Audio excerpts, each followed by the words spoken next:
malam ini kita belajar bahasa Indonesia 2 kali pertemuan ya, sesuai perjanjian minggu kemarin. Jadi kita nanti selesai jam berapa, berarti jam 11.15 ya, insya Allah. Jadi karena kan saya punya utang 1 pertemuan, jadi dibayar di malam ini. Terus minggu depan insya Allah UTS. Jadi malam ini kita ketemu di pertemuan 6 sama 7 ya.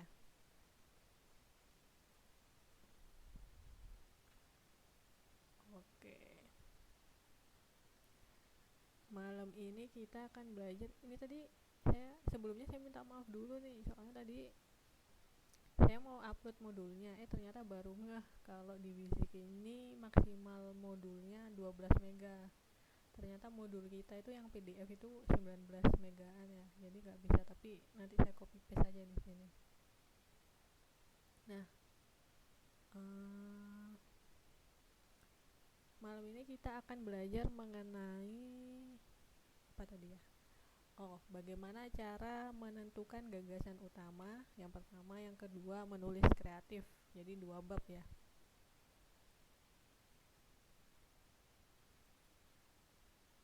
Suara saya bisa ditangkap jelas nggak? Soalnya saya lagi sariawan, jadi agak susah ngomong. Tapi saya coba pelan-pelan deh ngomongnya biar jelas ya.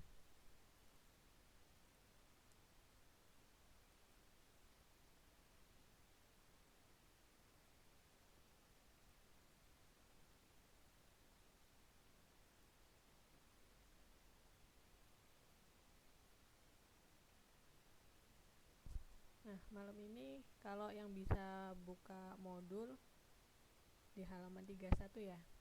Judulnya maaf bukan.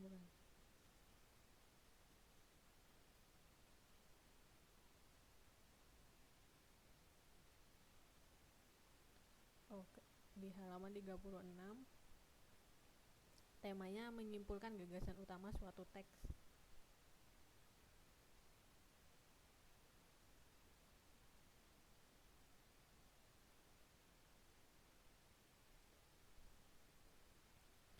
Ini materi pertama yang akan kita pelajarin malam ini, menyimpulkan gagasan utama suatu teks.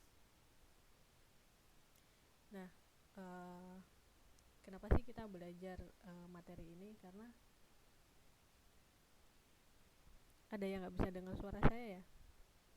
Kenapa tuh? Mungkin Mbak Airin bisa dengar suara saya. Mungkin bisa dibantu temannya yang nggak bisa dengar suara saya nih. Kenapa nih?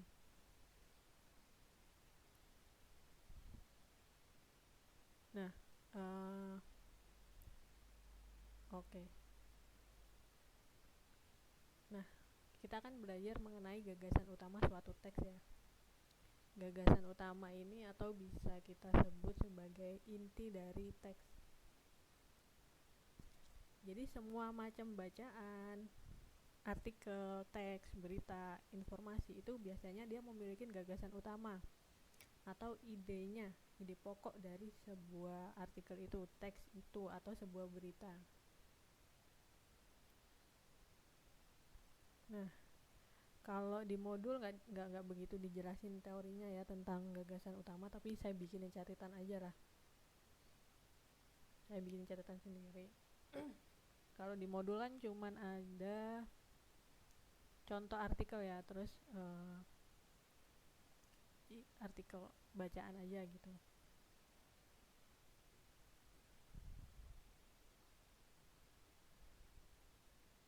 Di sini saya bikinin catatan gagasan utama. Nah, gagasan utama tadi seperti yang saya jelasin di awal, gagasan utama ini sama dengan topiknya atau inti dari sebuah teks atau berita atau artikel atau bahan bacaan.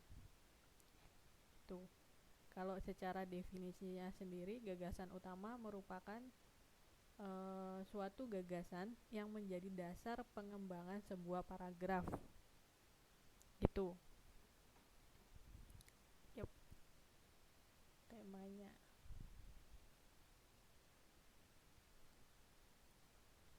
Saya bikinin catatan di sini ya di bawah ya. Bapaknya kalau sibuk ya sambil kerja atau sambil jagain siapa gitu, bisa di ini aja, di screenshot aja. Jadi nggak perlu nyatet bapaknya. Saya yang catetin di papan tulisnya. Bapaknya kalau pakai laptop atau pakai HP kan bisa di screenshot ya, terus disimpan.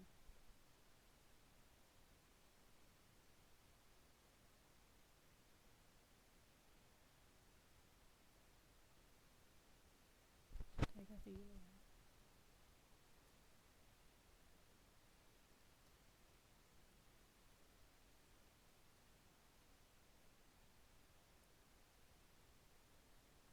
Kenapa ada ini ya?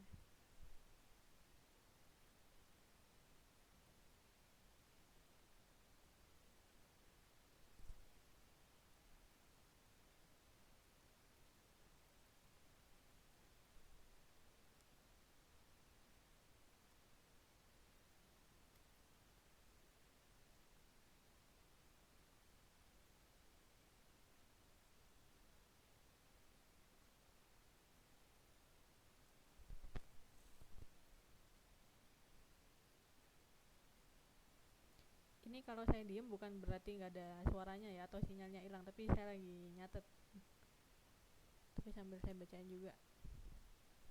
Gagal.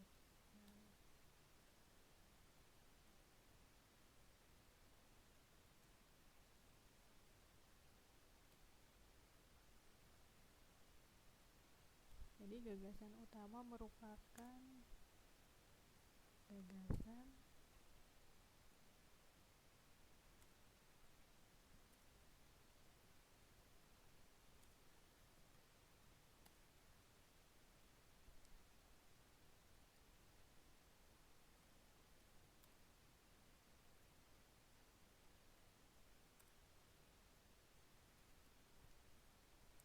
Nah, ini definisinya ya. Jadi gagasan utama merupakan gagasan yang menjadi dasar pengembangan sebuah paragraf. Paragraf ya,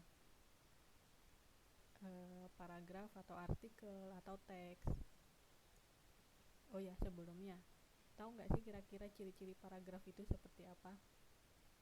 Biasanya paling gampang kalau paragraf itu biasanya di dalam artikel ya. Kalau di dalam artikel kan banyak, tapi ada sih artikel juga yang cuma memiliki satu paragraf gitu, nggak mesti. Nah, biasanya kalau di artikel yang memiliki banyak paragraf itu kita mengidentifikasi sebuah paragraf itu biasanya dari tulisannya. Awal tulisannya itu selalu menjorok ke dalam. Itu yang disebut paragraf. Contohnya kayak gini. Saya kopiin dari buku ya, dari modul. Tapi kalau di modul ini, kalau bapaknya bisa lihat modul, kalau di modul dia setiap paragraf dikasih nomor.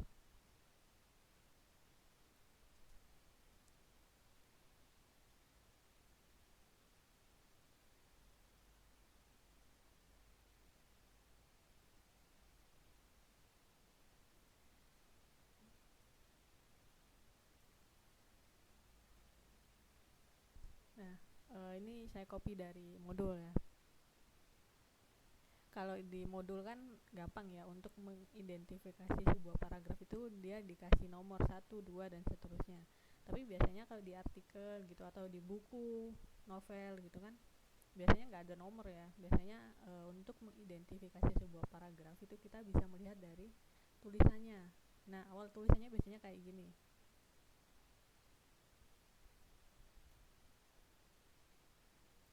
Nah, ini. Jadi seperti yang saya di papan tulis ya. Ini di sini ada dua paragraf. Paragraf yang pertama dan yang kedua. Itu cara gampangnya untuk mengidentifikasi sebuah paragraf ya. Oke.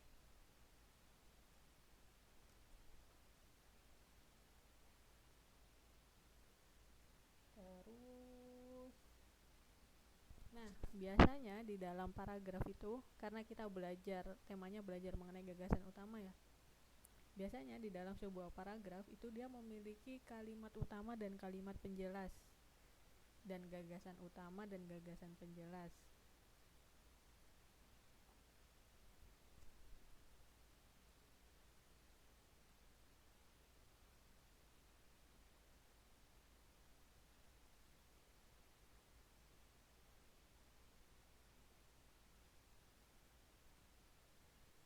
Jadi saya bikinin diagramnya ya. Ada pertanyaan dari Mbak Siti Nuraini, kalimat utama dan gagasan utama sama nggak? Beda. Itu nanti saya jelasin juga, tapi saya bikinin ininya dulu biar gampang. Kadang kalau cuman mendengarkan aja kita gampang lupa ya, makanya tuh saya kenapa biasanya bikinin slide. Nah ini tadi saya pikir saya bisa ngupload modul ya, karena hari Selasa kemarin saya juga ngajar, saya upload modulnya gitu kan, enak ya, jadi kita bisa langsung bahas modul, nggak perlu saya potong-potong jadi slide gitu. Cuma ternyata modulnya untuk yang kelas ini gede banget ya, 19 mega, sedangkan di fisiknya cuma 12 maksimum gitu. Tenang Mbak, nanti saya jelasin secara mendetail. Sabar. Jadi paragraf ya, saya gambarin denanya dulu.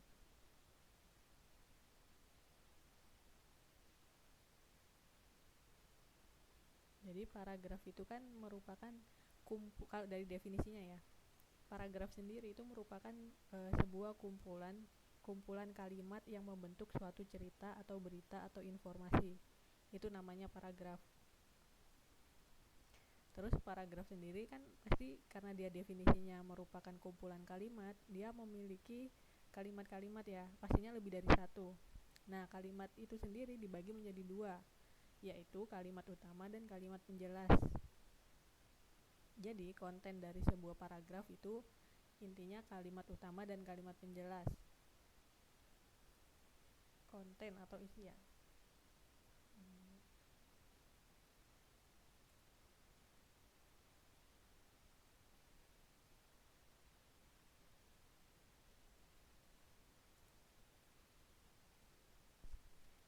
Nah, di sini biasanya dari kalimat utama itu bisa kita ketahui gagasan utamanya. Nah, ini bedanya. Nanti saya jelasin definisi yang lengkap ya. Kenapa tadi saya jawab? Tadi ada Mbak Siti yang bertanya, kalimat utama dan gagasan utama sama nggak? Nggak, beda. Karena di gagasan utama itu bisa kita temukan di kalimat utama. Kalau sama biasanya kan saya tulis pakai atau ya, tapi ini karena beda jadi saya tulis kayak gini.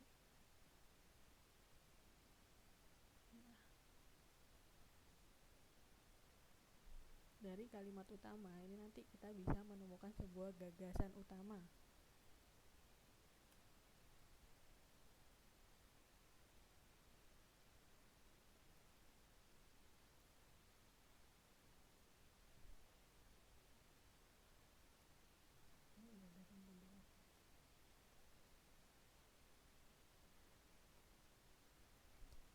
Ngomong-ngomong, di papan tulis ini kelihatan jelas nggak tulisannya? Apa terlalu kecil?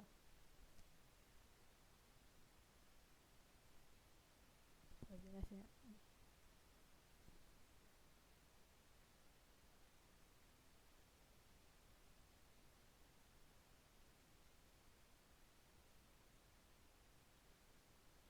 Terus, nah ini nih, kalau kalimat utama itu merupakan tempat di mana dituangkan sebuah gagasan utama atau ide pokoknya.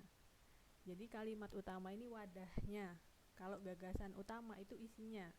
Jadi berbeda ya, antara kalimat utama dengan gagasan utama itu beda. Tapi kalimat utama ini merupakan tempatnya, tempat di mana kita bisa menemukan gagasan utamanya, atau tempat di mana kita menuangkan gagasan utamanya.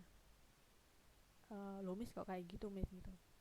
Contohnya ya, ini contohnya, nanti bisa diperjelas di artikel yang nanti kita akan baca di modul juga ada. Contohnya kayak gini. Contohnya gagasan utamanya mengenai bahasa. Itu gagasan utama ya, atau topik atau idenya. Nah, terus kalimat utamanya kayak gimana? Contoh kalimat utamanya. Bahasa merupakan apa ya? Sebentar saya bikin dulu nih.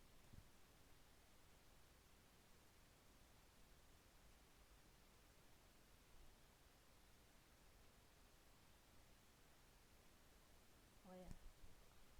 Contohnya gagasan utamanya itu bahasa. Terus di sebuah artikel dia ada kalimat kayak gini. Bahasa merupakan subjek yang dipengaruhi oleh budaya. Nah, itu contohnya. Jadi gagasan utama itu bukan kalimat seutuhnya, tapi dia tuh intinya, cuman topiknya aja. Sedangkan kalimat utamanya itu wadahnya, itu penjelasan lebih panjangnya gitu. Terus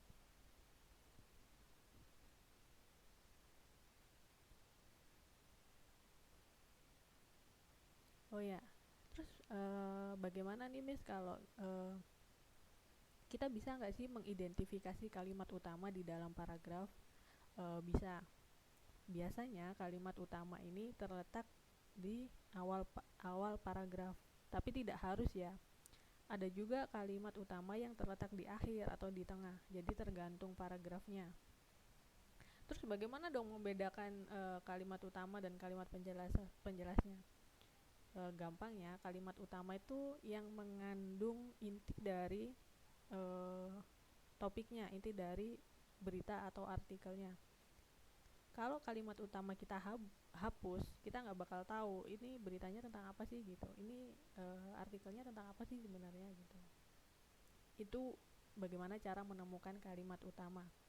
Sedangkan kalau kalimat penjelas itu walaupun kita hapus, kita tiadakan di dalam sebuah artikel, itu masih bisa kita dapat apa sih makna dari artikel itu, apa sih makna dari berita itu. Nah, itu. Terus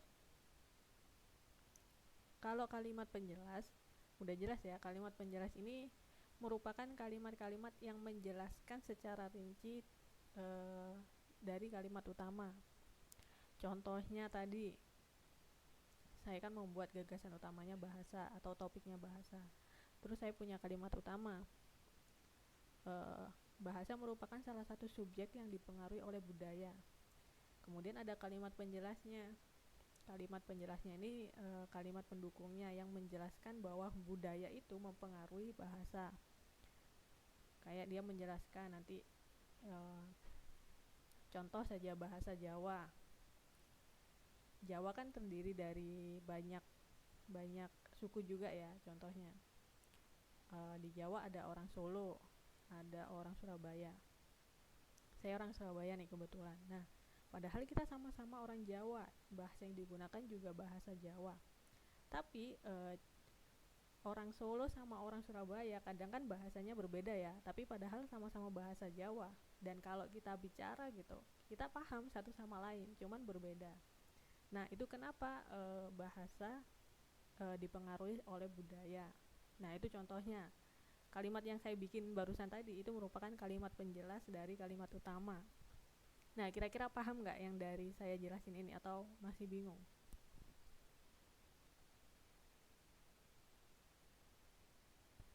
Oke. Nah, kalau di buku, di modul ini ada gambar ya, tapi saya nggak bisa copy gambar ya.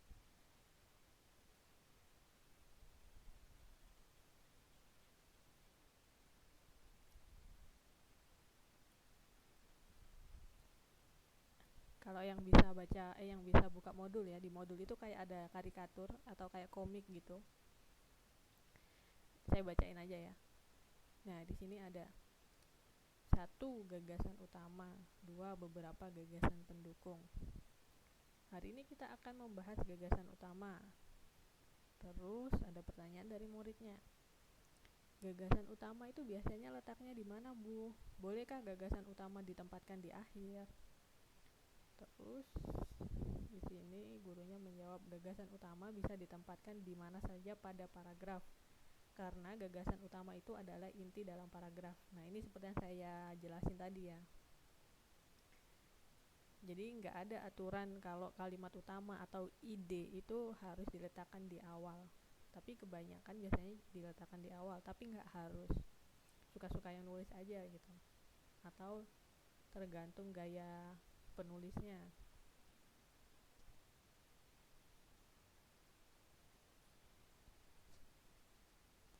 Terus sebelum kita masuk ke contoh, saya jelasin ini dulu lebih dalam ya, soalnya di modul nggak ada.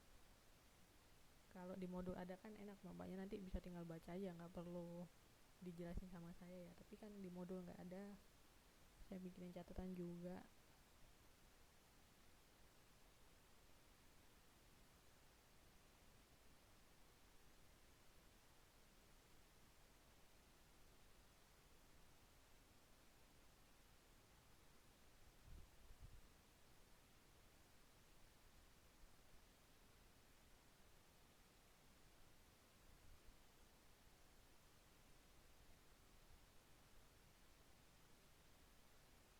Nah, tadi kan saya menjelaskan mengenai letak kalimat utama ya.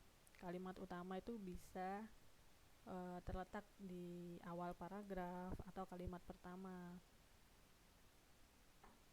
atau di kalimat kedua, kalimat ketiga, atau bahkan di terakhir, kalimat terakhir. Nah, sebenarnya kalimat utama ini menentukan jenis paragrafnya. Ini kayaknya di semester ini belum belajar mengenai jenis-jenis paragraf ya, tapi saya jelasin secara umum dulu. Jadi posisi atau letak kalimat utama itu menentukan jenis paragrafnya. Nah, kalau dilihat dari letak kalimat utama itu, sebuah paragraf bisa dibagi menjadi berapa ya? 3. Jadi kalimat utama terletak di awal, kalimat utama terletak di akhir, dan kalimat utama berada di awal dan akhir. Loh Miss, kok kalimat utamanya ada di awal dan di akhir? Iya, boleh. Jadi kan tadi seperti yang saya bilang, kalimat utama ini bisa kan sebuah kalimat ya. Kalau gagasan utama kan idenya, intinya, bukan kalimat.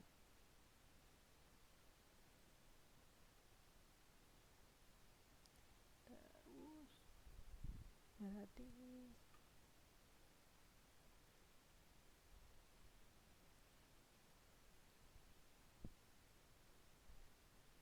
paragraf.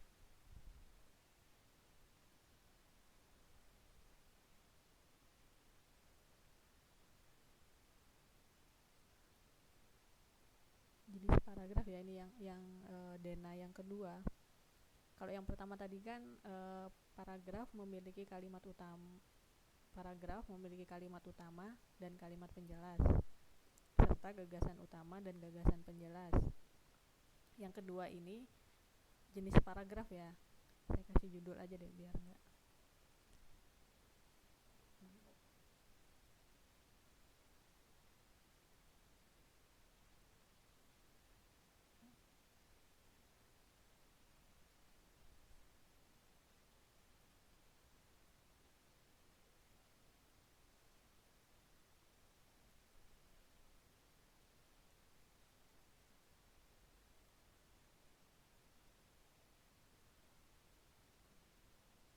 Jadi jenis paragraf itu ada 3 tadi seperti yang saya jelasin. Tapi dia punya nama ya, yang saya jelasin tadi kan mengenai tata letaknya.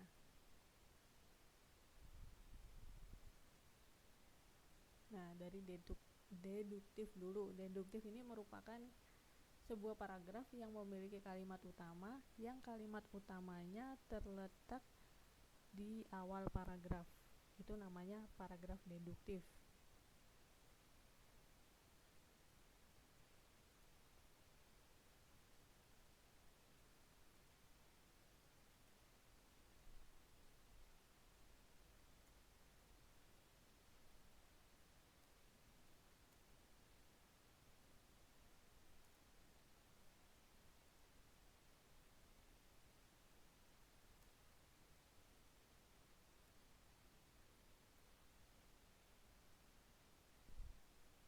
ini definisinya ya. Terus yang kedua itu namanya induktif, kebalikan ya. Deduktif itu kalau kalimat utamanya berada di awal. Kalau yang kedua itu induktif. Induktif itu kalimat utamanya terletak di akhir.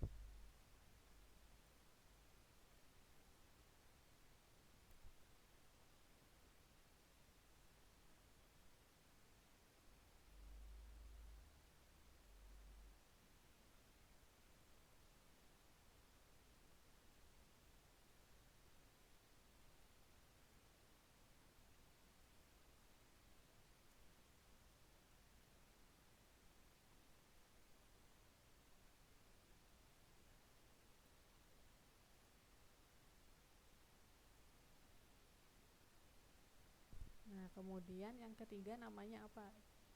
Apa ya kalau di tadi kan yang saya jelasin di awal, di akhir, kemudian gabungan di awal dan di akhir, berarti namanya deduktif induktif.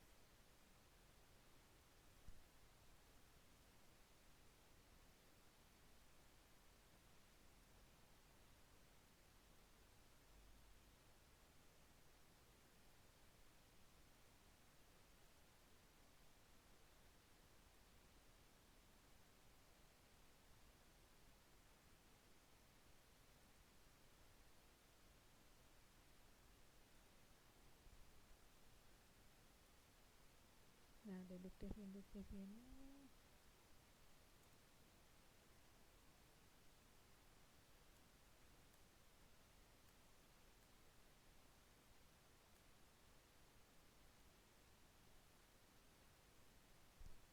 nah ini nih, itu jadi jenis paragraf itu bisa dibedakan menjadi 3. Ini kalau dilihat dari tata letak kalimat utamanya. Ada deduktif, induktif, dan deduktif induktif.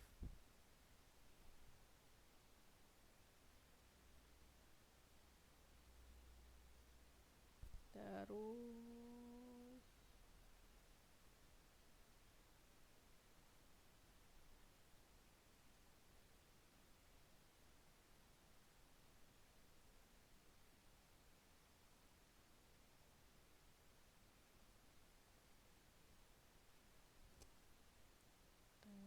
apa lagi ya yang perlu saya terangin ya? Paragraf, kalimat utama, jenis paragraf.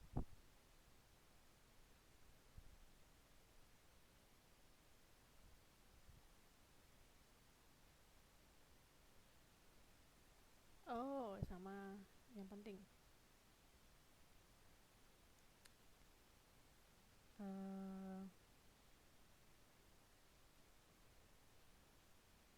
apa ya, ciri-ciri kalimat utama gitu ya. Jadi biar bisa membedakan kalimat utama sama kalimat penjelas.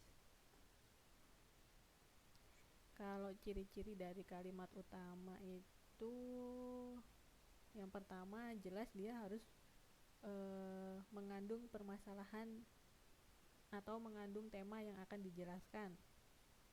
Itu yang pertama. Yang kedua, memiliki arti yang jelas tanpa dihubungkan dengan kalimat lain. Maksudnya di sini jadi ketika kalimat utama dihapus, jadi kita nggak bakal tahu tuh ini beritanya tentang apa sih sebenarnya. Tapi kalau kalimat penjelas kita hapus, itu masih kita bisa dapat paham ya inti dari artikel. Tapi kalau kalimat utama dihapus, sudah nggak bisa diketahui sebenarnya ini mau nulis apa sih gitu.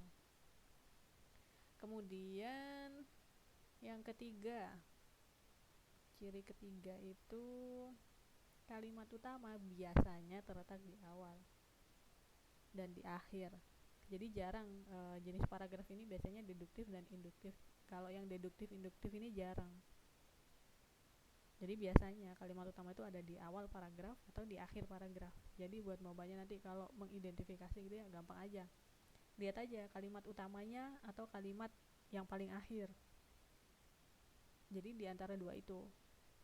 Coba aja dihapus tuh. Kalau misal di kalimat pertama, coba aja dihapus kalimat utamanya. Apakah dia masih bisa dipahami artikelnya? Kalau nggak bisa dipahami, oh berarti ya itu kalimat utamanya.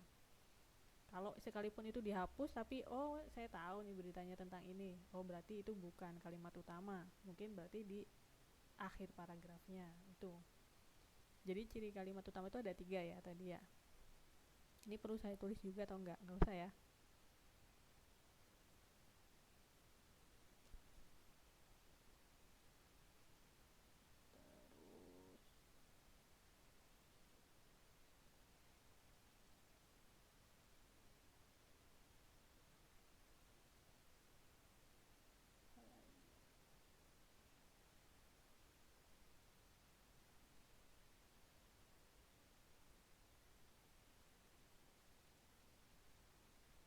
Nah, kalimat utama itu bersifat umum ya, Miss. Kalimat utama itu ya bersifat umum. Jadi kayak tadi nih, kayak yang benar. Iya, Mbak Siti. Contohnya tadi kan saya punya gagasan utama bahasa. Saya punya kalimat utamanya, bahasa merupakan salah satu subjek yang dipengaruhi oleh budaya. Umum ya, masih umum ya. Kemudian saya memiliki kalimat penjelas. Penjelasnya sebagai gini, sebagai contoh bahasa Jawa. Nah, berarti kan lebih khusus ya kalimat penjelasnya. Atau paling gampang itu kalimat penjelas itu biasanya menjelaskan kalimat utamanya atau contohnya. Dia biasanya memberikan contoh atau menjelaskan gitu. Itu yang paling gampang untuk diidentifikasi ya dari kalimat utama dan kalimat penjelas.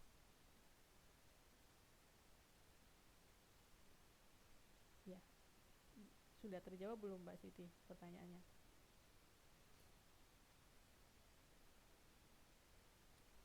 Jadi kalimat utama itu memang bersifat umum, sedangkan kalimat penjelas itu bersifat khusus. Khususnya di mana? Tergantung dia mau menjelaskannya di apanya. Tulis siapa nih? Misal contoh kalau saya punya topik obat herbal, terus kalimat utamanya obat herbal memiliki berbagai macam khasiat. Berarti kalimat penjelasnya kan berarti tentang khasiatnya, menjelaskan lebih khususnya apa aja khasiatnya gitu. Terus Mbak Rara, tulis cerpen ya Miss. Maksudnya apa nih Mbak?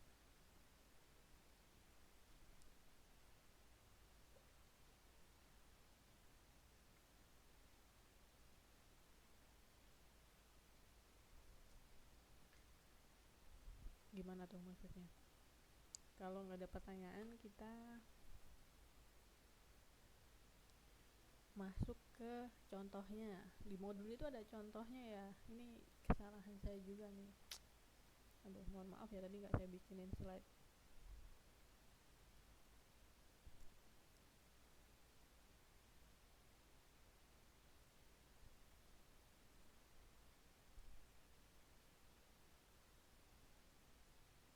Jadi di modul itu kita punya 6 paragraf ya. Buat yang bisa buka modul di halaman 37. Saya copyin di sini di papan tulis. Buat yang nggak bisa buka kan bisa lihat juga ya, bisa baca. Judulnya mengenai kendalikan kenaikan harga.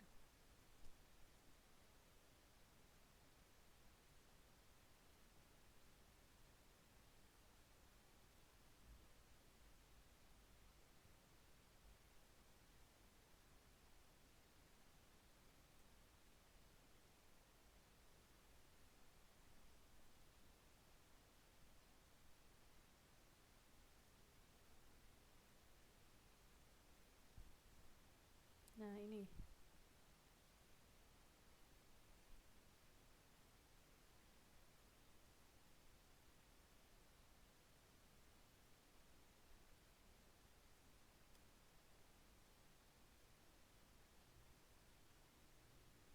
nah kalau di modul kan untuk membedakan satu paragraf dengan yang paragraf yang lain kan dia dikasih nomor ya. Jadi gampang juga untuk membedakannya. Kita baca dulu paragraf pertama dan paragraf kedua. karena di sini sudah ada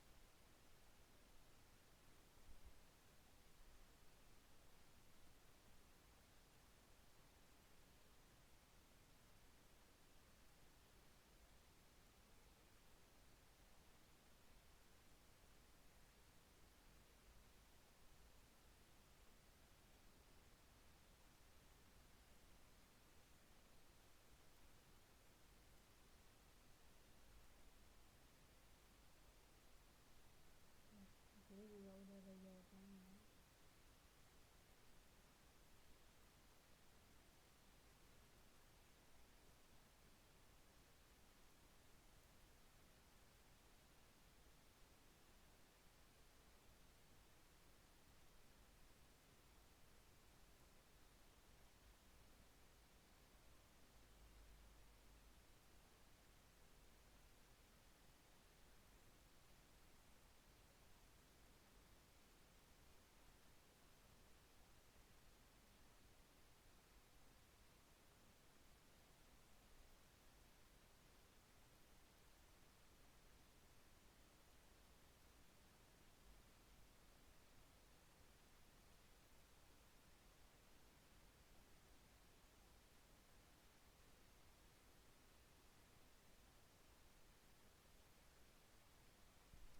Iya, kalimat utama di awal namanya deduktif.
Nah, ini contoh yang ada di modul ya. Ini saya copy, kenapa? Karena mungkin ada mbak-mbaknya yang sambil masih sibuk gitu ya mungkin, jadi cuman bisa dengerin atau bisa buka HP dan cuman bisa baca papan tulis ya. Saya copyin. Jadi di sini ada artikel, sebenarnya ada 6 paragraf ya, cuman di contohnya itu yang dijelasin cuman 2, karena nanti yang 3 sampai 6 kita cari sendiri. Nah, ini anaknya ada yang bacain atau kita baca masing-masing aja ya?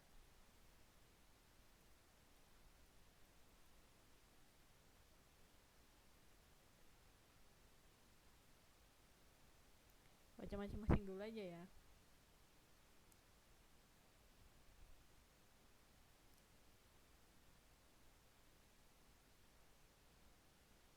Atau ada yang mau bacain 2 paragraf aja ini?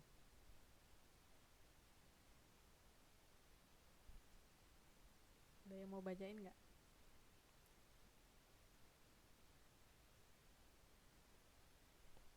Weh, Mbak Rara. Sip.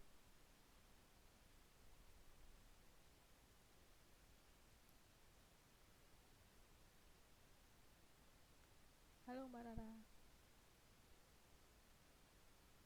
Ya, teman-temannya bisa dengar ya suaranya Mbak Rara ya?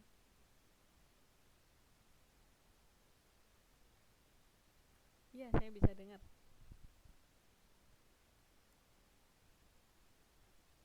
Yuk, dibaca Mbak. Yang paragraf 1 sama 2 ya.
Terima kasih Mbak Rara.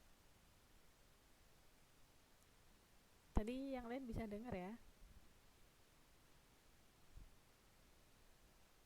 Tadi dibacain Mbak Rara semua artikel di modul ya Mbak, di paragraf 1 sampai 6. Judulnya kendalikan kenaikan harga. Nanti saya kopiin yang ketiga dan keenam ya.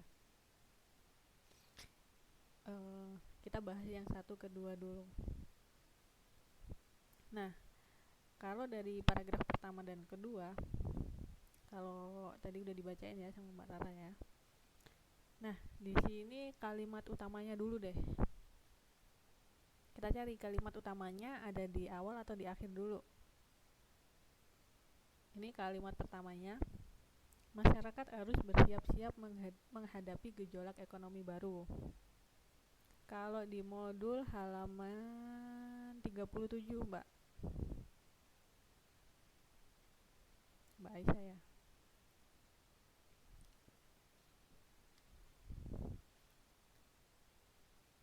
Nah, oke ya, kalimat pertamanya masyarakat harus bersiap-siap menghadapi gejolak ekonomi baru. Terus kalau kalimat terakhirnya, demikian juga dengan kelangkaan minyak tanah mengancam masyarakat yang membutuhkan barang yang sangat vital itu. Nah, kira-kira dari kalimat yang pertama sama yang terakhir, kira-kira yang mana nih yang menjadi kalimat utama nih?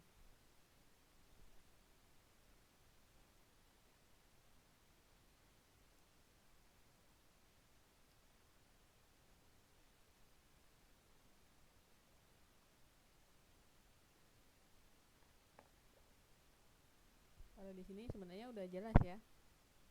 Kalimat utama itu kalimat pertama ya, saya garis bawahi ya. Karena intinya dari paragraf ini itu merupakan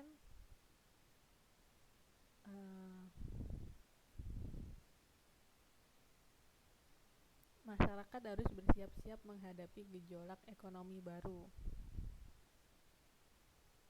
Nah, kalau yang di modul dijelasin ya di sini ya. Pointer saya mana? Nih. Gagasan utama, masyarakat harus bersiap-siap menghadapi gejolak ekonomi baru. Loh Miss, itu kan kalimat utama ya. Itu kan satu kalimat, dia ditulis semua. Gimana tuh Miss gitu.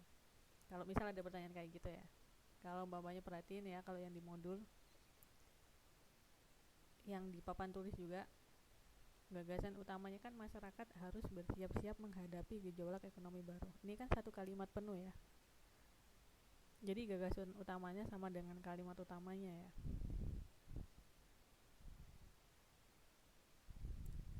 Nah, kayak gitu.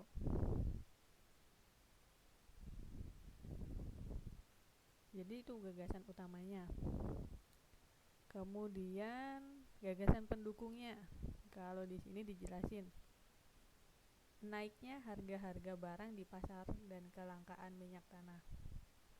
Nah, dari sini ini kalau diperhatiin ya, dari gagasan utama dan gagasan pendukung ini seperti yang saya jelasin tadi.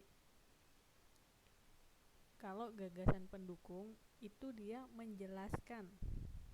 Kalau kata Mbak Siti tadi, dia menjelaskan secara khusus ya. Menjelaskan mengenai kalimat utamanya. Ini kan gagasan utamanya, masyarakat harus bersiap-siap menghadapi gejolak ekonomi baru. Apanya gejolak apa gitu kan? Nah, jawabannya ada di gagasan pendukungnya, yaitu naiknya harga-harga barang di pasaran dan kelangkaan minyak tanah. Nah, kayak gitu. Jadi gagasan pendukung atau gagasan penjelas itu merupakan penjelasan atau apa ya? Atau tadi Mbak Siti bilang dia kalimat apa, penjelasan umum gitu ya, kalimat khusus gitu ya, menjelaskan tentang gagasan utamanya. Jadi kalau digabung itu jadi enak ya. Gagasan utamanya, masyarakat harus bersiap-siap menghadapi gejolak ekonomi baru. Kalau nggak ada gagasan pendukungnya, pasti kan banyak bertanya, gejolak ekonomi yang mana? Kan banyak ya gejolak ekonomi itu ya.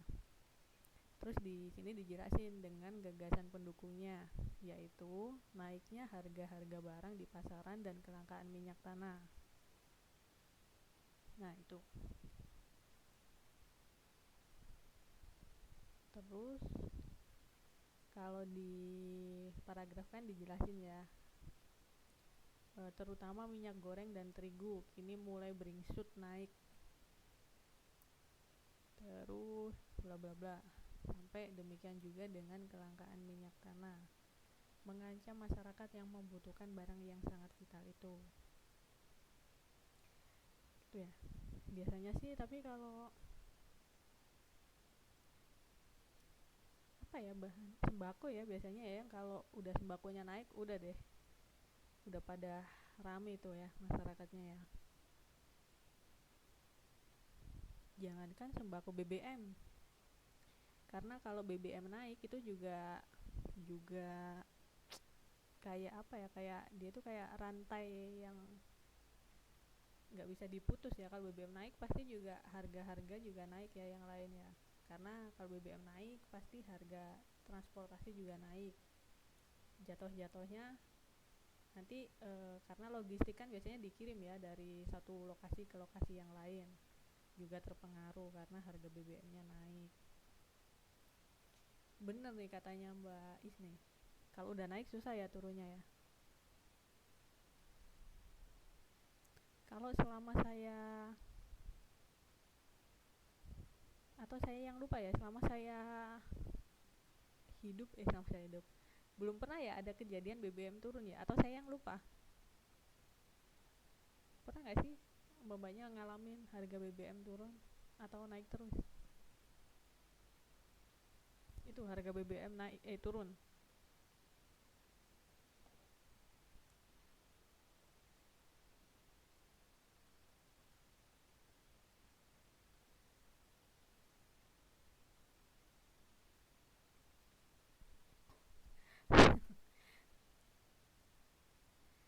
Nah kalau menurut saya harga BBM ini terus naik ya.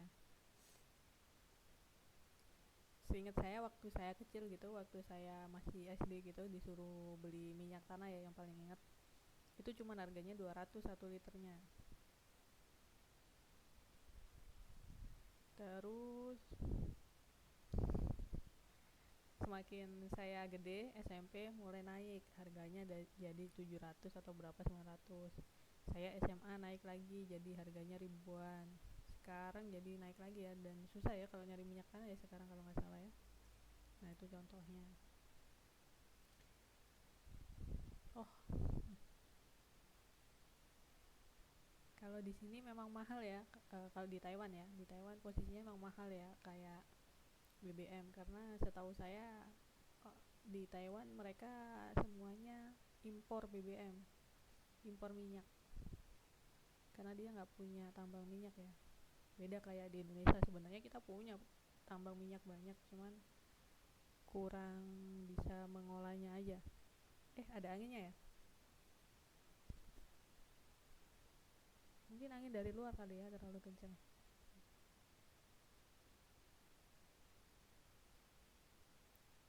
Oke, jadi untuk paragraf pertama sudah kita temukan ya gagasan utamanya. Nah, karena gagasan utamanya itu atau kalimat utamanya terletak di awal, berarti jenis paragraf ini merupakan paragraf deduktif ya, seperti yang saya jelasin tadi dia. Nah, jenis paragraf deduktif karena kalimat utamanya terletak di awal paragraf. Oke, kemudian yang kedua, paragraf kedua nih.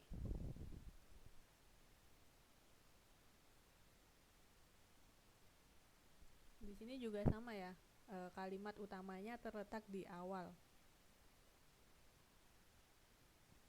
Saya garis bawahi. Jadi gagasan kalimat utamanya dulu saya baca. Kalimat utamanya, persis pada saat yang sama, ancaman resesi global juga terjadi di depan mata. Oh ya, tahu nggak artinya resesi? Mungkin udah pernah belajar di kelas ekonomi atau kelas IPS. Resesi ini merupakan pelemahan di bidang industri atau perdagangan ya. Itu resesi, pelemahan atau menurunnya atau melesunya melesunya perdagangan atau di bidang industri. Kayak ekspor kita menurun, nah itu termasuk resesi juga. Karena tadi definisinya kan melesu. Ah iya Mbak Is, krisis.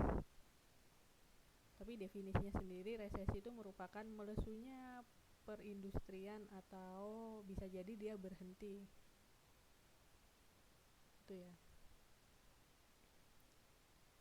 Jadi ancaman resesi nih yang menjadi gagasan utamanya. Terus gagasan pendukungnya di sini dijelasin resesi kayak apa nih yang dimaksud. Ternyata di sini resesinya turunnya harga minyak mentah dunia dan kegagalan Amerika mengenai upaya pemotongan pajak di negaranya. Mamanya dapat pelajaran ekonomi nggak? Atau IPS?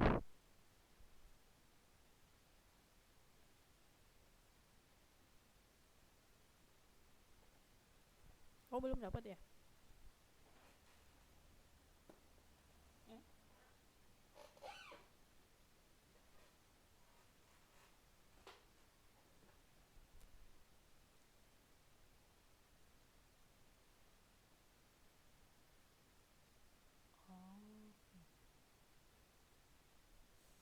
Nah jadi di sini ya gagasan utama itu ancaman resesi. Oh IPS lagi pelajaran perang. Keren.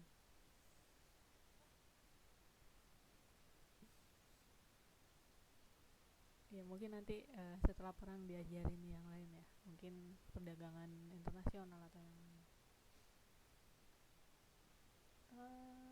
Oh ya, terus di sini kan kalimat penjelasnya ya, turunnya harga minyak tadi ya, yang dimaksud resesinya. Karena tadi kan gagasan pendukung atau kalimat penjelas itu lebih khusus ya, yang dijelasin.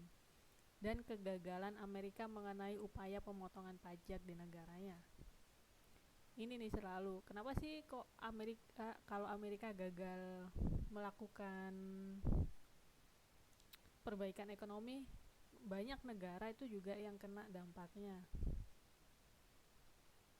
Sering nggak ya mbaknya dengar kayak gitu? Nah karena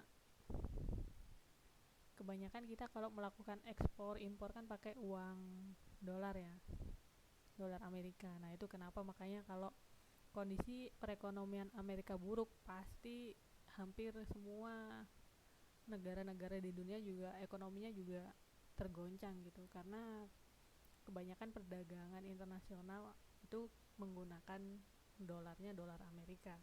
Itu salah satunya. Mungkin nanti kalau dapat pelajaran IPS atau ekonomi bisa dijelasin lebih dalam ya sama gurunya. Nah kayak gitu. Tapi kalau mamanya bekerja di sini nggak begitu ngefek ya, dolar naik ya, ngefek nggak sih? Soalnya kan gajinya juga NTD ya.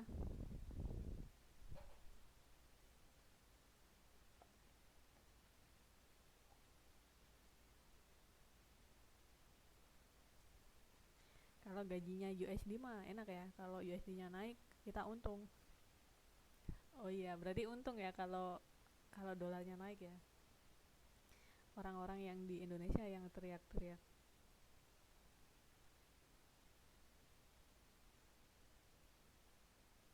Kalau kitanya di sini mah enak-enak aja ya, nggak begitu ngefek.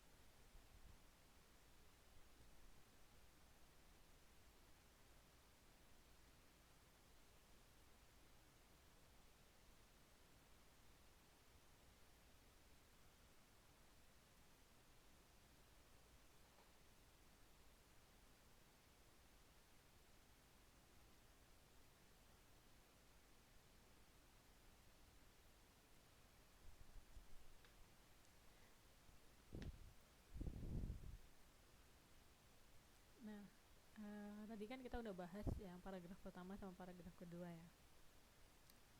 Sekarang kita bahas ke paragraf ketiga. Nah, di sini kita harus mikir nih, manakah kalimat utamanya, terus apa sih gagasan utamanya gitu.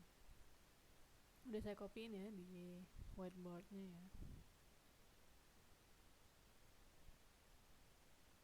Nah, kira-kira dari paragraf ini tuh mana tuh yang jadi kalimat utamanya?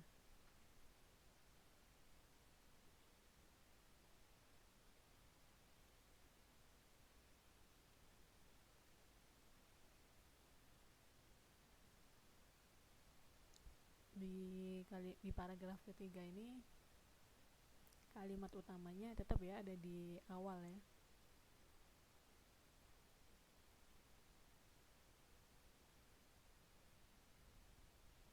Nah, yaitu gagasan utamanya itu pemicu kenaikan harga. Apa sih pemicu kenaikan harganya? Nah, kalau di paragraf ini dijelasin pemicunya itu yaitu faktor psikologisnya. Terus ini ada pemberitaan mengenai kelangkaan kacang kedelai dan lain-lainnya.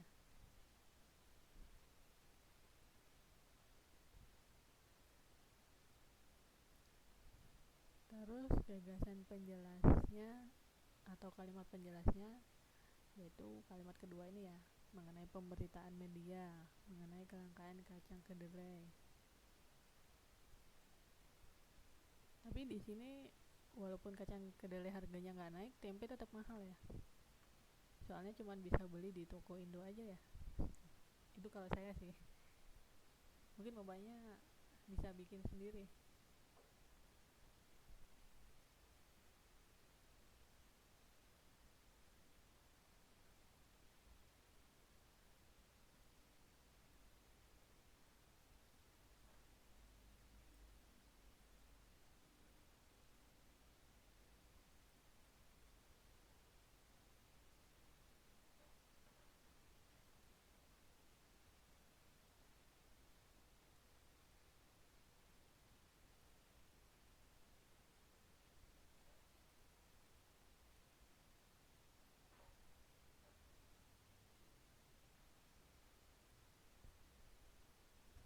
Nah, oke. Berarti paragraf ketiga udah selesai ya. Terus kita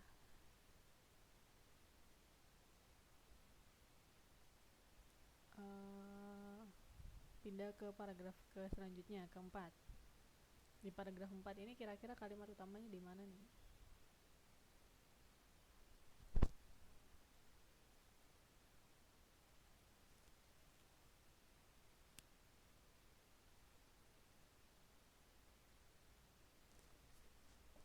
Tetap ya sama ya di kalimat ya di awal paragraf ya. Gagasan utamanya yaitu pemerintah nggak bisa meyakinin pelaku usaha. Ini saya garis bawahi biru ini kalimat utamanya ya. Nah, terus di sini kan dijelasin ya pemerintah nggak bisa ngeyakinin kalau pemerintah itu punya stok produk. Nah, produknya produk apa? Dijelasin lah di kalimat kedua yaitu langkahnya kacang kedelai. Berarti produknya kacang kedelai ya. Nah, terus itu paragraf keempat ya. Paragraf keempat ini cuma 2 kalimat aja ya, jadi gampang. Kemudian kita lanjut ke paragraf kelima. Mana nih kalimat utamanya nih?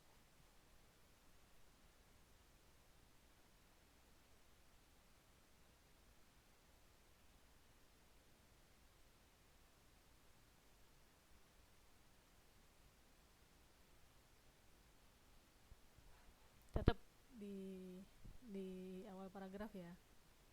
Yang untuk paragraf kelima yaitu soal pasokan minyak tanah.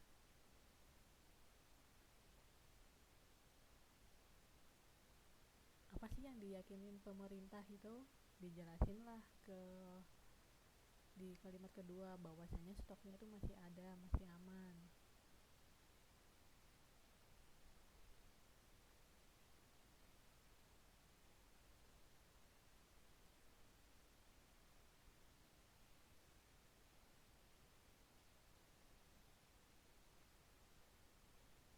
Terus sama juga ya di paragraf ke-6 juga gagasan utamanya berada di awal kalimat,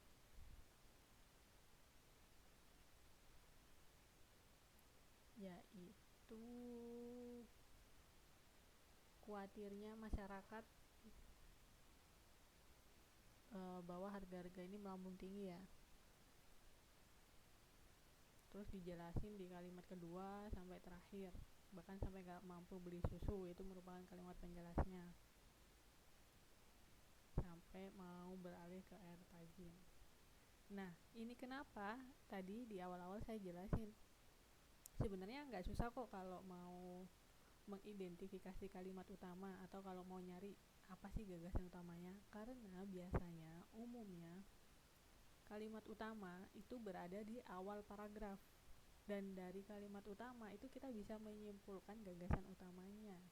Nah itu.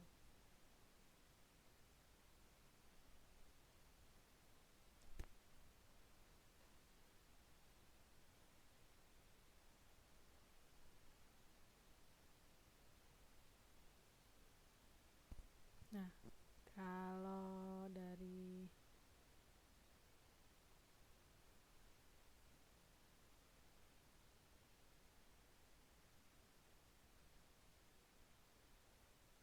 kalau dari contoh yang di modul ini kan semuanya, semua kalimat utamanya kan berada di awal paragraf ya.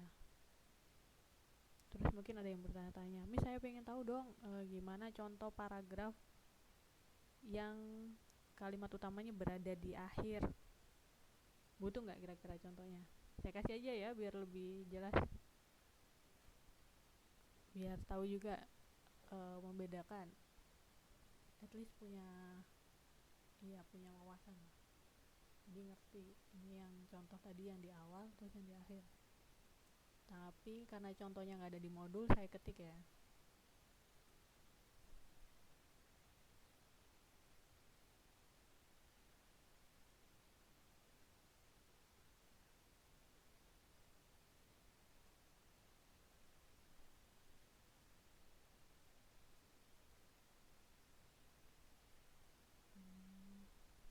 Apa ya topiknya?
Oh iya, tadi sempat terputus internetnya ya. Maaf, maaf. Ini saya sambil ngetik juga.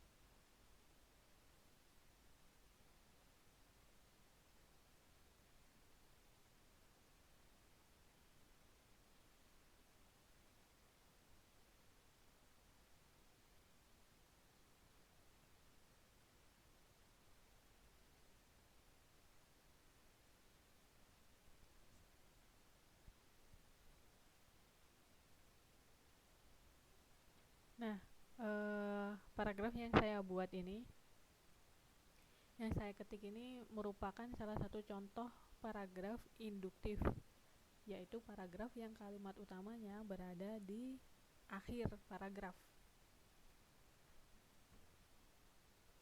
Jadi sebenarnya ini yang saya garis bawah ya.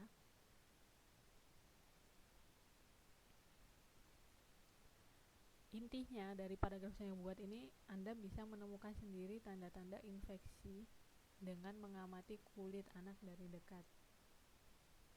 Itu inti kalimat utamanya, bukan yang kalimat pertama. Bukan terhadap penyakit MRSA-nya. Lemis kok bisa kayak gitu ya? Kenapa kok bukan kalimat pertama yang jadi kalimat utamanya? Karena kalau kita lihat di sini di di kalimat kedua, dia tidak menjelaskan mengenai penyakit MRSA-nya, tapi dia menjelaskan mengenai tanda-tandanya. Terus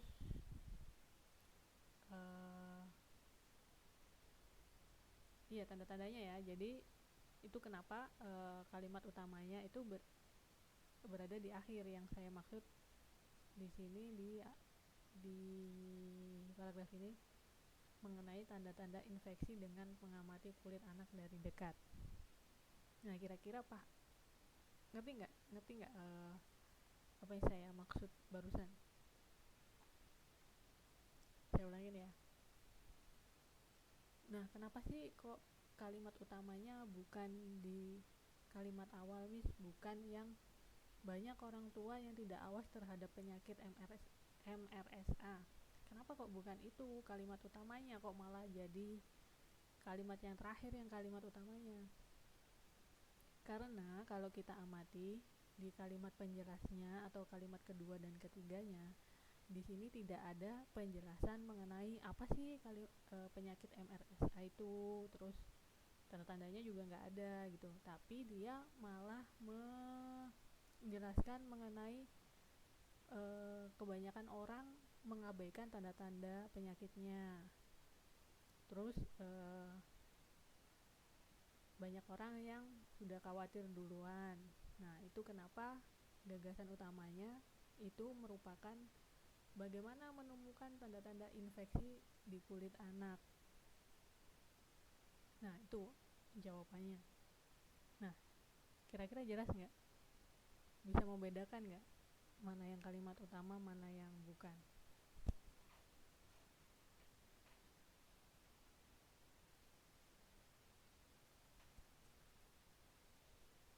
Suara saya kedengeran kan ya dari tadi? Jangan-jangan sinyal saya yang jelek, terus saya ngomong ternyata nggak bisa didengerin. Oke.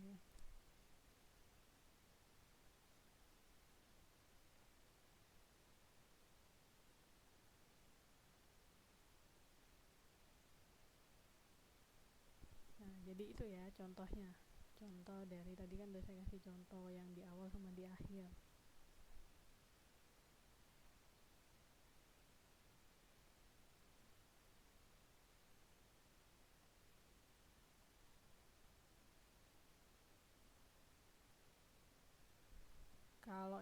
deduktifnya itu yang awal tadi, dari paragraf pertama sampai ke-6 itu merupakan paragraf deduktif ya Mbak Rara, karena kalimat utamanya berada di awal paragraf. Ini yang saya tampilin di layar nih. Ini disebut kalimat deduktif. Yang saya garis bawahi, bisa dilihat ya, yang saya garis bawahi kan kebanyakan dia berada di awal paragraf kan ya. Nah, ini disebut paragraf deduktif.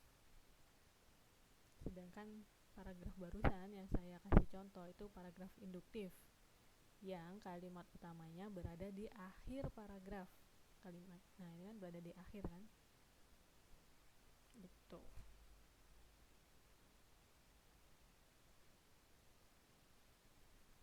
Selain Mbak Rara ada pertanyaan lain nggak?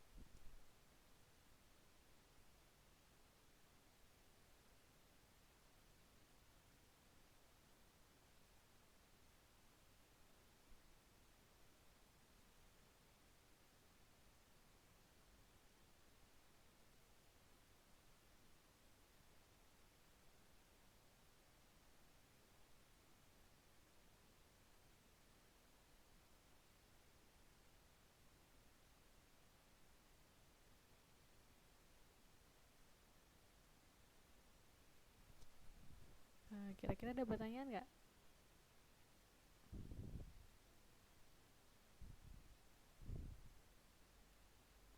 Mbak Rara udah kejawab kan? Oh, oke. Udah jelas ya.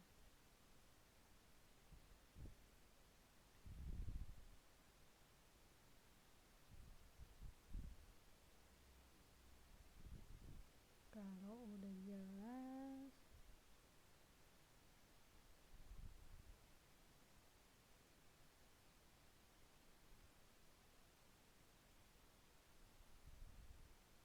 kalau udah jelas dan nggak ada pertanyaan, kita lanjut ke materi berikutnya ya.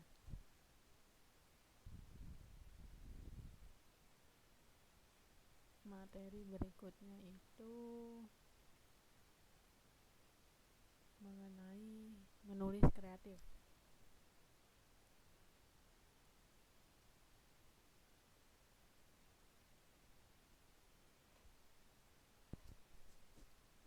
Di modul ini kita belajar sebenarnya menulis kreatif itu banyak ya jenisnya ya.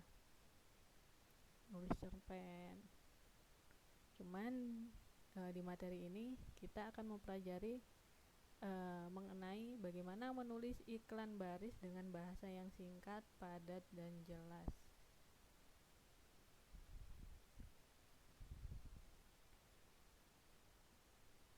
Kalau yang bisa buka modul di halaman selanjutnya ya. Nah, saya copy ini.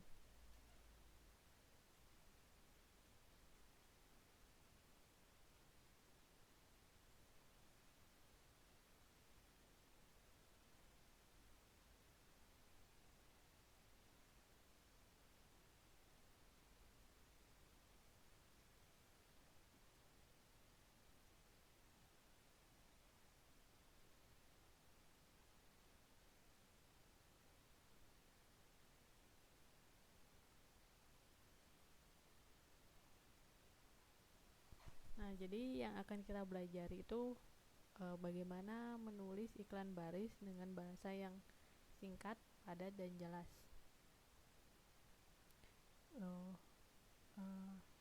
Pasti bapaknya sering ya lihat atau baca iklan baris ya. Biasanya ini ada di koran. Kalau bapaknya pernah lihat koran terus ada kayak iklan lowongan atau dijual barang atau lelang gitu kan, yang biasanya ada halaman tersendiri untuk iklan. Nah, itu tuh yang dimaksud iklan baris.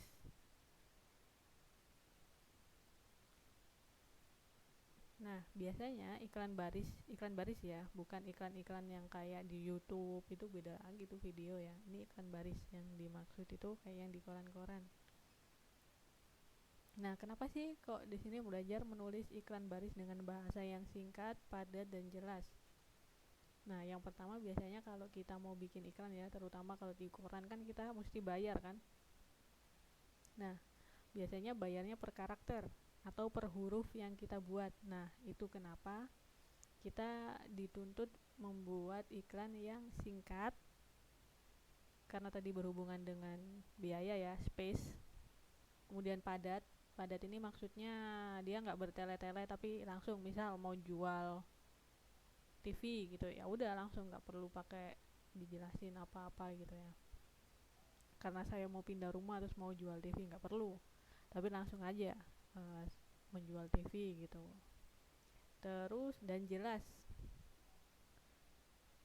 Kenapa harus jelas? Karena kan orang yang membuat iklan kan pasti dia biasanya kan kalau nggak jualan atau membutuhkan misal kayak lowongan gitu kan, berarti dia butuh tenaga kerja ya. Kalau nggak jelas kan nanti membingungkan dan ujung-ujungnya misunderstanding, kesalahpahaman. Nah itu. Kemudian, aduh kalau ini nggak bisa di copy ya.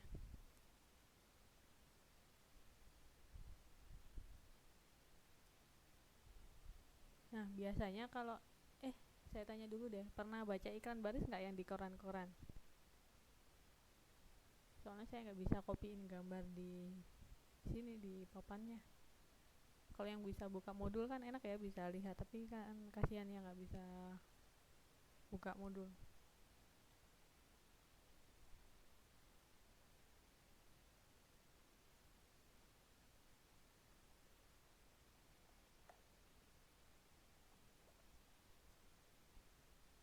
Ya ada di modul, ada ya, bisa dilihat ya di situ bentuk iklan barisnya kayak apa. Nah biasanya di iklan baris itu dia disingkat-singkat. Kalau di sini kan ada ya kayak contohnya supplier kayu murah, terus bla bla bla bla bla, terus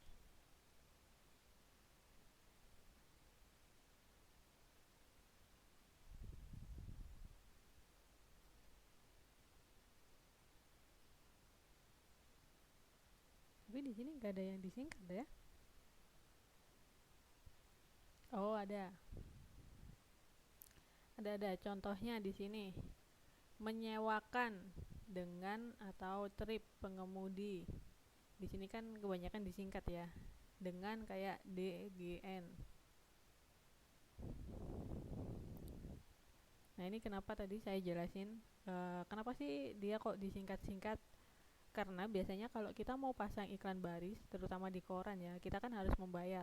Biasanya kalau kita bayar iklan itu hitungannya per huruf atau per karakter.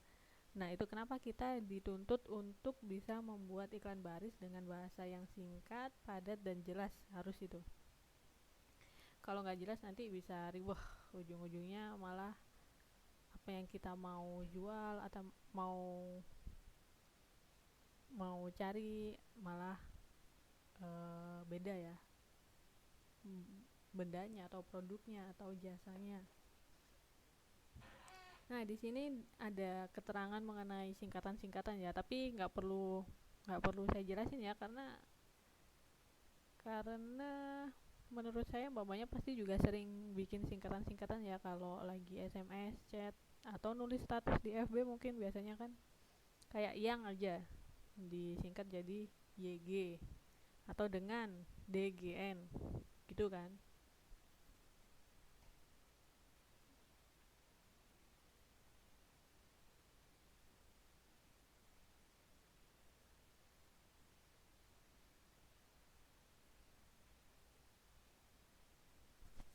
Terus di sini ada contoh. Di sini kalau di modul nggak begitu banyak teori ya, cuma langsung banyak prakteknya. Contohnya penerapannya gimana? Iya ya benar Mbak Isya. SMS atau chat singkatannya lebih parah ya. Apalagi kalau yang nulis itu anak-anak alay. pernah nggak sih dengar yang kalau misal aja A diganti angka 4 gitu ya, diganti angka 3, nah gitu kan, aduh bikin sakit di mata dan bingung di kepala. Tapi pernah nggak dapet kayak gitu? Itu yang aduh riuh kalau udah kayak gitu. Kalau disingkat dengan yang pakai huruf-huruf normal mah masih bisa, biasa aja ya. Tapi kalau udah yang kayak gitu, udah deh, sakit di mata. Kalau saya nanti jatuh-jatuhnya kalau dapet SMS atau chat kayak gitu, jatuh-jatuhnya males baca. Nggak tahu kalau mbaknya mungkin pernah ngalami atau enggak ya. Oh, Mbak Siti nih sering. Tapi nggak boleh ya kalau kita bikin iklan baris juga kan, harus jelas kan intinya. Kalau udah kayak gitu kan nggak jelas, mungkin yang bisa baca cuman orang-orang tertentu, mungkin orang-orang alay gitu ya. Dipraktekin tuh sama Mbak Rara tuh.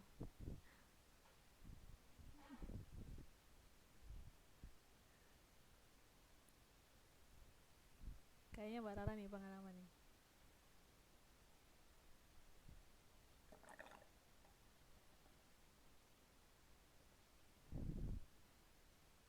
Iya. Tapi hebatnya otak manusia itu pinter ya, walaupun ditulis angka tapi kita bisa baca ya. Iya kan, 1Y4. Iya. Nah itu, terus di sini jatuhnya ke matematika.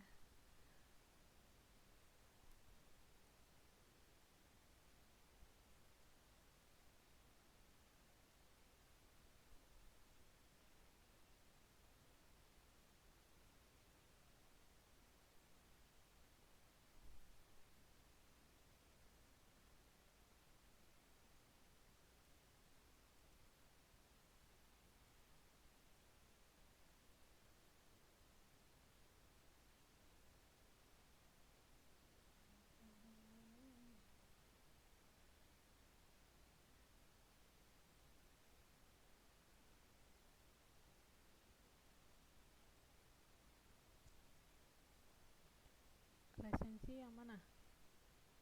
Ada pertanyaan dari Mbak Siti Nuraini. Resensi yang mana, Mbak?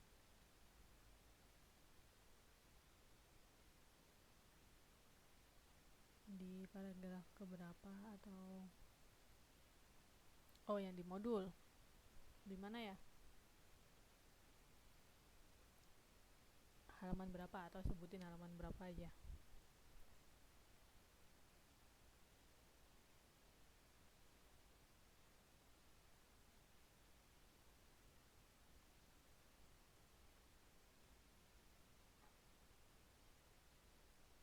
Yang iklan ya? Tunggu. Resensi buku.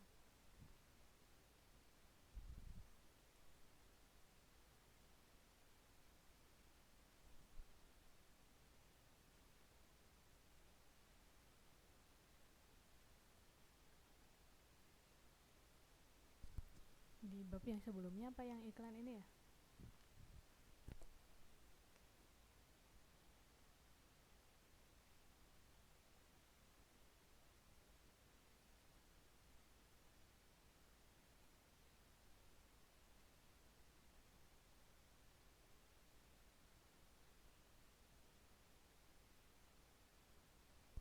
Oke, tunggu ya.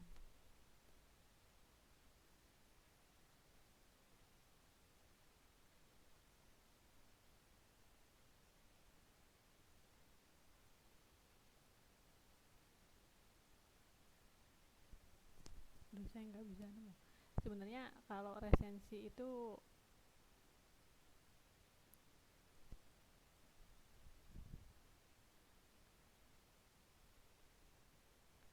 bukan. Resensi itu sebenarnya mengulas kembali ya. Kalau yang ditanyain Mbak Siti Nurain tadi, resensi buku berarti dia mengulas kembali mengenai sebuah buku. Iya, mengulas contohnya. Bapaknya seneng baca novel nggak kira-kira? Misal nih ya contohnya, Mbak Siti Nuraini sudah baca novel novel apa gitu ya contohnya, ada aja novel A gitu contohnya. Terus kemudian kan sudah baca semuanya, berarti Mbak Nuraini kan tahu tentang alur ceritanya, novel itu gimana sih ceritanya, terus karakternya apa aja sih yang di novel itu. Nah kemudian Mbak Siti Nuraini ini mengulas kembali tentang novelnya, bukan menceritakan kembali ya,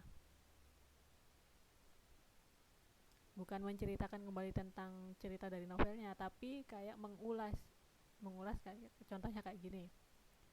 Oh, novel ini tuh bagus, alur ceritanya runtut dari awal pengenalan, terus klimaks, terus akhir, terus karakter yang dibuat penulis di dalam novel itu sangat kuat, siapa aja. Nah, itu termasuk salah satu contoh resensi novel. Jadi mengulas kembali atau mengomentari atau memberikan pendapat, itu namanya resensi. Bukan diceritain garis besarnya aja. Kalau diceritain garis besarnya aja itu nanti menyimpulkan jadinya. Tapi mengulas.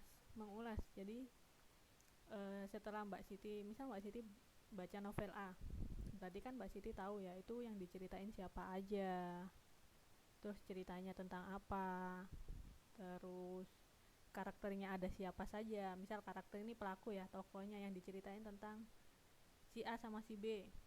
Terus kemudian Mbak Siti Nuraini menulis kembali, bukan menulis ceritanya, tapi kayak gini contohnya.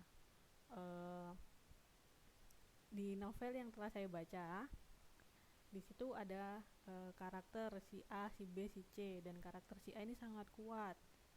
Itu. Atau bisa lagi menceritakan gaya penulisan di novel A ini sangat bagus karena urutan ceritanya runtut, tidak melompat-lompat. Itu bisa jadi kayak gitu. Jadi intinya mengomentari, mengulas kembali, bukan menyimpulkan ya. Kalau menceritakan kembali itu nanti jatuhnya menyimpulkan. Tapi ini mengulas atau mengomentari gitu. Paham nggak kira-kira mengenai resensi buku? Oke, sip.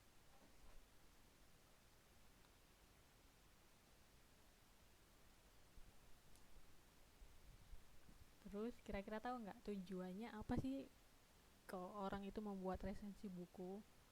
Biasanya tujuannya untuk memberikan informasi. Kok gitu ya, Miss? Ya, misal Mbak Siti udah baca novel A, saya belum baca, terus saya mau beli gitu. Bisa jadi promosi, bener. Terus saya mau beli, tapi kan saya males kayaknya saya nggak suka ceritanya. Terus Mbak Siti, oh itu saya udah baca, itu ternyata ceritanya runtut gini gini gini. Oh mungkin saya tertarik, saya beli. Nah kayak gitu. Jadi tujuannya untuk memberikan informasi kepada orang yang belum membaca gitu, yang belum tahu, atau memberi gambaran umum lah. Biasanya film ya, kalau kalau terjadi di kehidupan sehari-hari saya ya, karena saya nggak begitu banyak baca buku, tapi film biasanya mau nonton film nih gitu, biasanya kan udah dengar dari teman yang udah nonton, oh itu ceritanya jelek, lompat-lompat gini, oh ternyata endingnya itu nggak happy ending gitu. Oh nah kayak gitu tuh contohnya.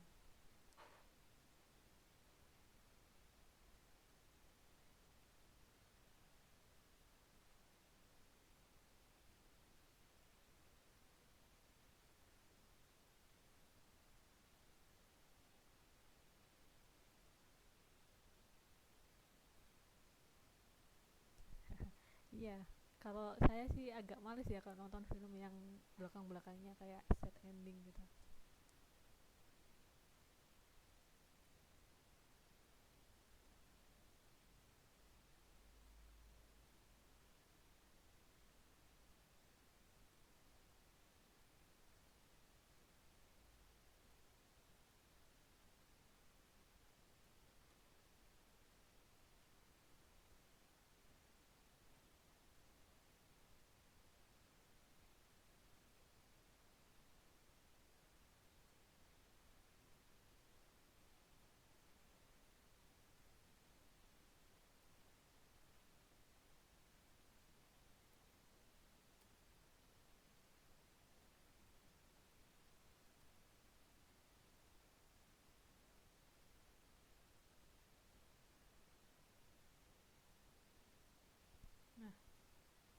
Di sini ada contoh,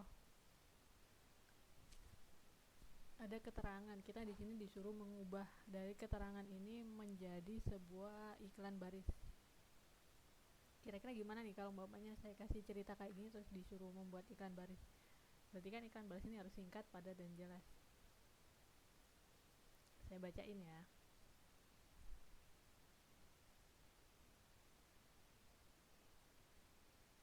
Kalau udah ini udah deh selesai kelasnya. Kan udah jam 11 ya.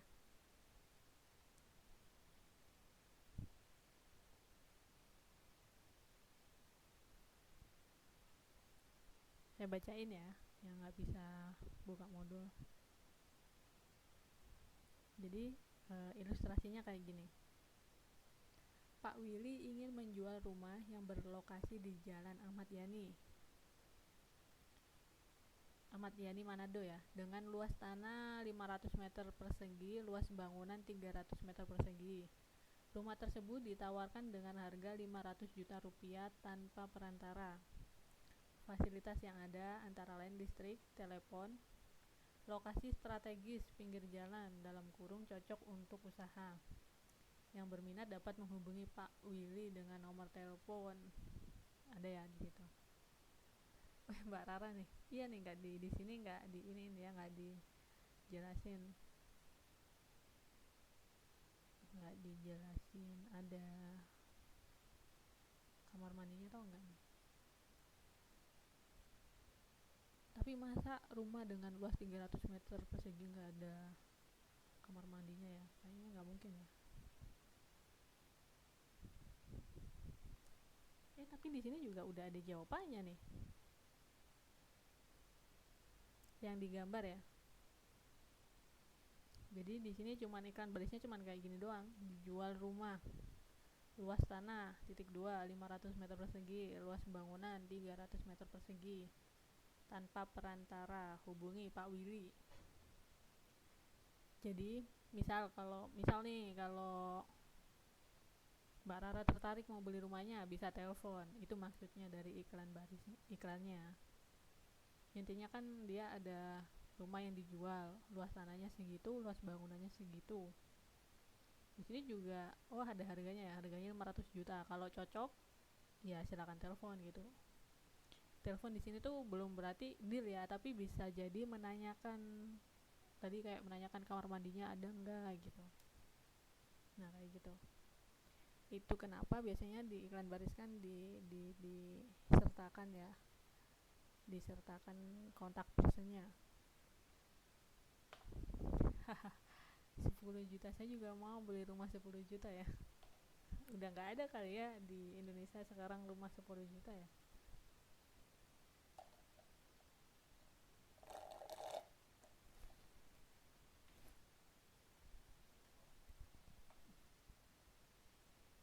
Nah sebenarnya kalau materi iklan baris ini tuh cuman itu aja sih, cuman bagaimana cara menulis iklan barisnya, singkat, padat, jelas. Itu aja. Nah kira-kira ada pertanyaan nggak dari materi ini?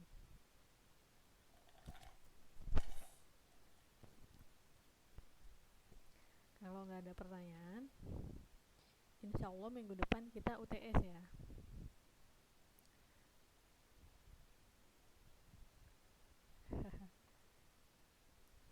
UTS soalnya nggak usah banyak-banyak, insya Allah 10 aja.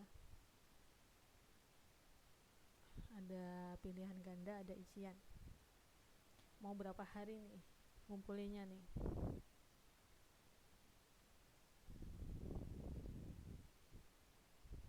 3 hari. 3 hari cukup.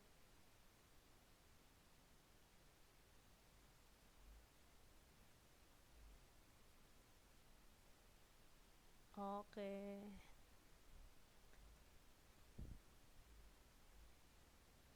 Oh iya, bener Mbak Siti Nurain itu.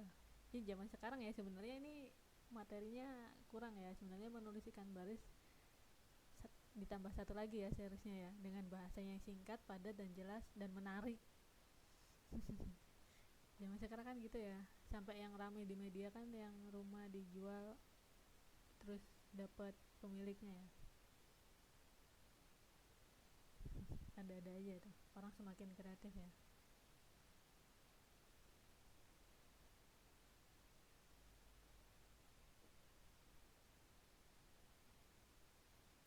Tapi zaman sekarang juga banyak iklan yang nggak beneran ya, apa ya namanya ya, yang bohongan gitu. Jadi ya hati-hati.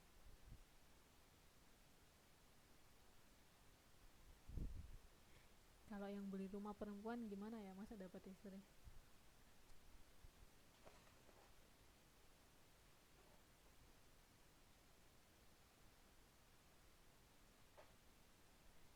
Berarti itu kayaknya rumahnya dikhususin untuk para lelaki-lelaki ya yang mau beli tuh.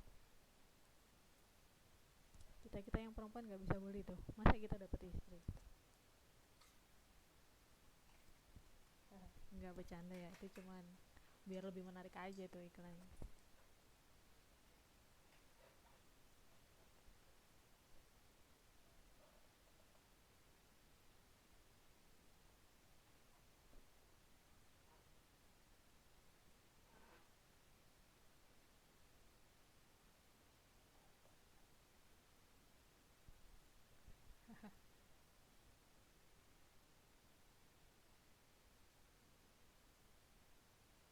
Lanjut.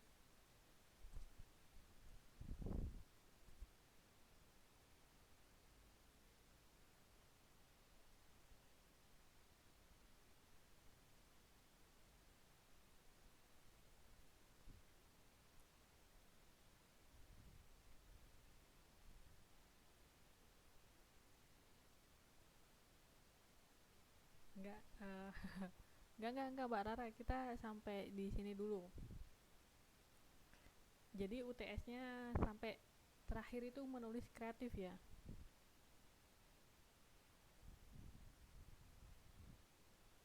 Biar nggak banyak-banyak materi UTS-nya. Ya, waktunya juga tinggal 10 menit lagi.